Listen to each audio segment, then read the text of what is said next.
Nuevamente, buenos días a ustedes, nos agrada estar con ustedes. Queremos saludarles, darles ya de antemano la bienvenida, que tú les puedes decir a ellos. Muy buenos días, hermanos y hermanas que nos están viendo a través de la pantalla. Quiero invitarles a que nos sintonicen todas las mañanas para escuchar la escuela sabática.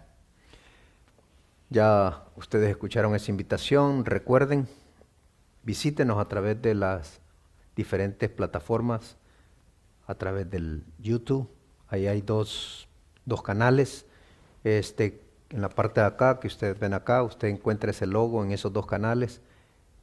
Hágale un clic, suscríbase si usted no lo ha hecho y no ha tenido la oportunidad de hacerlo, hágalo y usted siempre recibirá una notificación cuando estemos entrando al aire. Asimismo lo puede hacer a través del Facebook, a través de Ministerio del Fuerte Pregón, Facebook, búsquenos ahí, o también a través de nuestra página web, iglesiaelfuertepregón.net. Esas son las plataformas. También lo puede hacer a través de su celular, ¿sabe? Cuando usted está trabajando, usted también puede escuchar tanto la radio, asimismo en el espacio de la escuela sabática o en el transcurso del día. Recuerde que la radio está 24 horas. Si usted no tiene un teléfono Android, usted puede buscarnos a través de Google Play. En Google Play usted puede bajar esa aplicación y ahí usted nos encuentra como Iglesia El Fuerte Pregón. O lo puede hacer a través de MyTuner si usted no tiene un teléfono Android. Puede buscarnos ahí a través de Radio Iglesia El Fuerte Pregón. Ahí están todas las plataformas donde usted nos puede buscar, ya sea de manera auditiva o de manera visual. Así que cual sea la oportunidad, usted tiene, no hay excusa, hermanos, para no escuchar la radio a través de, quizás para alimentarnos de manera espiritual, escuchando tanto alabanzas como en este caso el repaso de la lección o temas que se han llevado a cabo. Así que les invitamos para que usted forme parte de esta aventura espiritual. Bien, le vamos a pedir a Grisel que tenga la oración para dar comienzo. Así que es tu tiempo para orar. Oremos. Señor, aquí estamos dándote las gracias por darnos la oportunidad de esta mañana estar llevándole tu palabra a nuestros hermanos a través de la pantalla, Señor, que ellos puedan glorificarse y puedan, Señor, de alguna manera venir a tus pies. Amén. Te pido que todo lo que hagamos sea de acuerdo a tu voluntad, en el nombre de Jesús. Amén. Amén, Señor. Bien.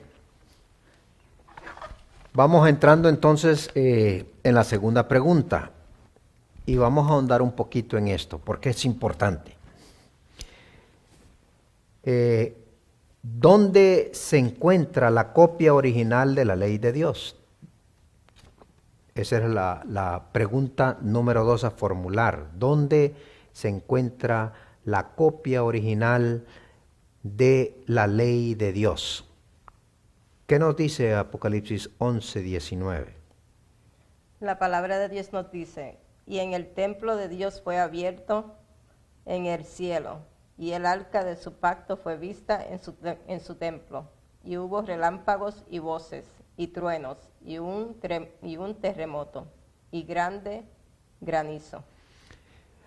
Saben, ayer estuvimos hablando de dónde se encontraba en realidad, de acuerdo al libro de Hebreos capítulo 9, y por supuesto en el libro de Éxodo, podemos darnos cuenta dónde se encontraba en realidad el arca del pacto. ¿Y qué había ahí en esa arca? Era el único cofre, el único mueble que había en el lugar santísimo. Y el libro de Hebreos en el capítulo 9 nos describe de que allí habían 3 cosas en el lugar santísimo. Nuevamente vamos a leerlo, porque es importante que entendamos. Note lo que dice el capítulo 9, el versículo 4, hablando del segundo velo. Dice, tras el segundo velo estaba, dice, la parte del tabernáculo llamada lugar santísimo, el cual tenía un incensario de oro y el arca del pacto cubierta de oro por todas partes, en la que estaba una urna de oro que contenía el maná, primer Primer detalle que había dentro del arca del pacto, o sea, dentro de ese cofre. También, hermanos queridos, se encontraba la vara de Aarón que reverdeció.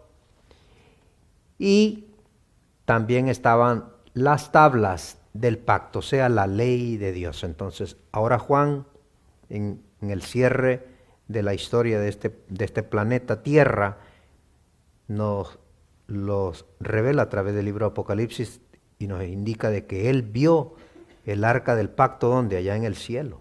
Es importante entender esa parte. ¿Por qué es importante, hermano? Porque si nosotros no tenemos un concepto claro en realidad de lo que hay en el cielo, nunca vamos a entender nuestro mensaje. Y por eso es que él, en ese momento, él dice, y el templo de Dios fue abierto en el cielo, y el arca de su pacto se veía en el templo, y hubo relámpagos, voces, truenos y un terremoto y grande granizo. Hermanos, saben que es importante entender. Yo sé que el mundo cristiano de estos tiempos rechaza la ley de Dios en parte. Sin embargo, aquí el libro de Juan nos está diciendo que él ve en realidad el templo abierto y ahí estaba el arca del pacto. ¿Dónde se encontraba el arca del pacto? En el lugar santísimo. ¿Por qué en el lugar santísimo? Porque era ahí donde el Señor se manifestaba con su pueblo a través de la chequina. Es importante que nosotros entendamos eso, hermano. Por eso la solemnidad de la ley de Dios. Aunque hoy podríamos decir que la gran mayoría del cristiano moderno no acepta la ley de Dios sigue siendo santa, justa y buena. Y no se puede cambiar, hermanos queridos. Así que tenemos que tener eso bien en claro. Ahora, ¿por qué es importante? Si Juan nos está diciendo que él vio allá arriba en el cielo algo que era muy parecido a lo que vi acá, ayer mencionamos que el Señor, de acuerdo a Éxodo 25, mandó a Moisés a que se elaborara un santuario y que él habitaría en medio de todo ello. Mencionamos así igual de que el punto principal es del Señor ser el punto, o sea, el focal point, como podríamos decirlo, el punto de atracción de todo. Él quiere estar en medio de su propio pueblo. Pero sí, hay un santuario allá en el cielo. ¿Por qué? Noten cómo lo dice el libro de Hebreos en el capítulo 9. Hebreos capítulo 9. Es importante que nosotros entendamos de que sí hay un santuario allá en el cielo. De la misma manera que se elaboró, ese era simplemente una réplica de lo que había en el cielo, de acuerdo a Éxodo 25:8. Hacerme haz un santuario y yo habitaré en medio de ellos. Y el Señor a través de ese capítulo nos da el procedimiento de cómo se debería de haberse elaborado y qué debería de haberse colocado les pido disculpas, y qué debería de haberse colocado en los compartimientos. Así que es muy importante que nosotros entendamos todo esto. Pero ahora, hermanos queridos, el Señor nos está indicando algo. Nos está confirmando de que así como se elaboró un santuario terrenal, era simplemente una vislumbre de lo que había en el cielo. Y nos lo confirma el libro de Hebreos. Noten cómo lo dice el libro de Hebreos. Versículo 23 del capítulo 9. Fue pues necesario que las figuras de las cosas celestiales fuesen purificadas así, pero las cosas celestiales mismas con mejores sacrificios que estos.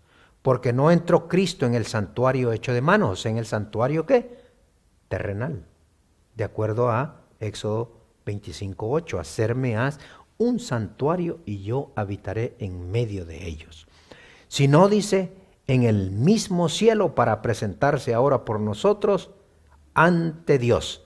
Entonces, ¿tenemos un santuario en el cielo? Por supuesto que sí. Ese santuario del que está hablando el apóstol es un santuario que no ha sido elaborado por el hombre, sino por Dios mismo. Y que simplemente se tomó una réplica para que Moisés pudiese elaborarlo de acuerdo al modelo que se le mostró en el cielo. Esos eran los planos, de esa manera debía elaborarse, era simplemente un principio para que el hombre entendiera el plan de salvación que necesitaba. ¿Qué nos dice entonces la declaración, Grisel?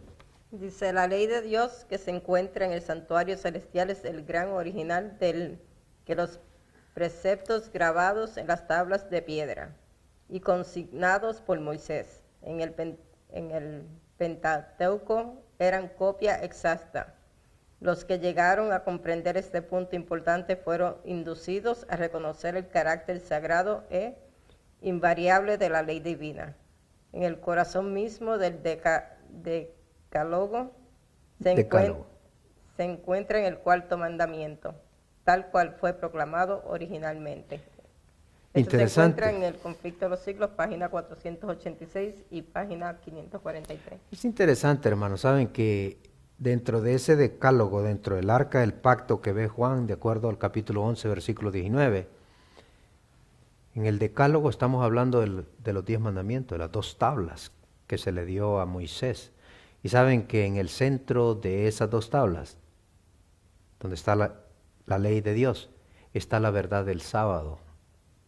Algo que el mundo cristiano hoy rechaza casi en su totalidad, pero sin embargo forma parte del decálogo de Dios. Y es importante que nosotros entendamos esto. Pero saben, ayer que nosotros leímos, se había formulado la pregunta si la obra en realidad la obra de salvación se había completado cuando se pronunciaron esas palabras de acuerdo a Juan capítulo 19, versículo 30, consumado es. Esas palabras son muy importantes que nosotros las entendamos. Ahora, ¿por qué es importante que entendamos eso, hermanos queridos? Note lo que dice el capítulo 9 siempre del libro de Hebreos. Voy a leer en el versículo 14 en adelante. Noten esto. O para que entendamos un poco más y tengamos un mejor contexto de estas cosas, voy a dar comienzo desde el versículo 11. Noten cómo lo dice. Prestando, siempre el capítulo 9 de Hebreos, prestando ya presente Cristo, sumo sacerdote de los bienes venideros, por el más amplio y más perfecto tabernáculo, no hecho de mano, es decir, no de esta creación, y no por sangre de machos cabríos ni de becerros, sino por su propia sangre. Entró una vez para siempre en el lugar santísimo, habiendo obtenido eterna redención. ¿A qué lugar entró? Al lugar santísimo. Importante todo esto. Porque si la sangre de toros y de los machos cabríos y la ceniza de la becerra rociadas a los inmundos santifican para la purificación de la carne, cuanto más la sangre de Cristo, el cual mediante el Espíritu eterno se ofreció a sí mismo sin mancha a Dios, limpiará vuestras conciencias de vuestras obras muertas, para que sirváis a ¿quién? Al Dios vivo. Así que, por eso, Cristo, hablando de Cristo, es mediador de un nuevo pacto, para que interviniendo muerte para la remisión de las transgresiones que había bajo el primer pacto, los llamados reciban la promesa de la herencia eterna. ¿Qué podemos decir entonces a esto, hermanos queridos? Bien sencillo, hermano. Con la muerte de Cristo cesan los sacrificios. Y saben, hermanos queridos, tenemos ahora allá en el cielo alguien que nos representa. ¿Y quién es ese alguien? Entonces, Grisel. Jesús, nuestro gran sumo sacerdote. Si Él fuese sumo sacerdote de esta tierra, si estuviera aquí en esta tierra, hermanos, todavía, Cristo no podría haber sido o haber adquirido ese título de sacerdote. ¿Por qué? Porque Él no provenía de esa línea sanguínea de la tribu de Leví, sino que venía de la descendencia y línea sanguínea de la tribu de Judá. Así que, hermanos, es muy importante que nosotros entendamos esto. Bien, hermanos queridos, ha sido nuestro desarrollo de este día maravilloso de la escuela sabática. Les invitamos a ustedes para que nos sigan sintonizando cada día a las 7 de la mañana, hermanos queridos. Estamos tratando de siempre salir al aire con el repaso de la lección. Que Dios me los bendiga a todos. Vamos a orar entonces, Grisel. Oremos. Nuevamente, Padre, muchas gracias por esa oportunidad que tenemos, que usted nos brinda de poder todavía, Señor, de manera libre, poder desarrollar el folleto de escuela sabática. Gracias por la oportunidad y ahora le suplicamos a usted, Padre querido, que se encargue y le dé la bendición a cada uno de aquellos que están en sus hogares. Bendígalos a ellos. Muchos de ellos, Señor, no tienen la oportunidad de poder acercarse a sus diferentes iglesias. Así que, Padre, bendiga grandemente. Permita que ellos tengan esa oportunidad de vernos a través de las redes sociales, en las diferentes plataformas, ya sea auditiva o visual. Oh Padre querido, ya de antemano, cuídelos, bendígalos y bendíganos a nosotros también, Padre. Muchas gracias por este repaso, Señor, se lo pedimos y agradecemos todo en el nombre de Jesús. Amén, Señor. Amén. Que Dios los bendiga a todos. Bendiciones para todos. Bendiciones.